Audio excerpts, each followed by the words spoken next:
Suami yang bagaimana yang harus kita taati? Suami yang sah, yang dulu pakai akad nikah.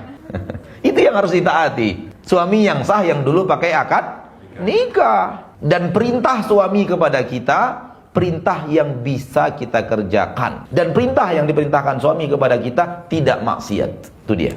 Itu wajib ditaati. Walaupun suami saya pemarah Ustaz, harus taat? Ya, harus taat. Suami saya suka menempeleng Ustaz, harus taat? Harus taat. Selagi menjadi istri harus taat. Kalau tidak rela ditempeleng, adukan ke pengadilan agama. Katakan kepada pengadilan agama, saya punya suami yang telah melanggar janjinya ketika akad nikah.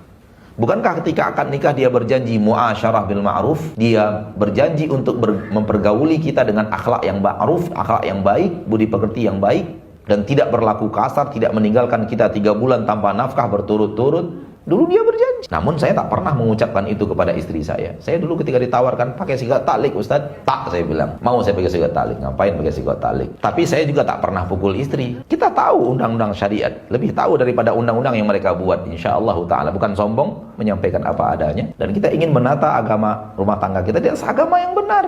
Gak perlu harus diikat-ikat dengan sigot talik. Sigot talik itu karena terlalu banyak lelaki jahat sekarang ini, maka wanita dikawal dengan hukum, dikawal dengan peraturan, dikawal dengan perjanjian. Semua itu untuk kebaikan kaum wanita. Karena terlalu banyak lelaki yang jahat, yang memperlakukan istrinya semena-mena, yang memperlakukan istrinya bagaikan bola, tendang sana, tendang sini. Tapi kalau suaminya suami baik, gak perlu harus ucapkan sigot talik.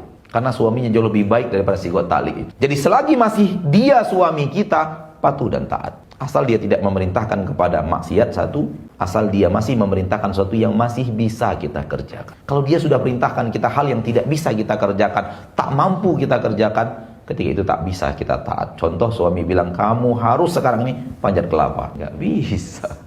Nggak sanggup kita manjat kelapa. Wallahu a'lam.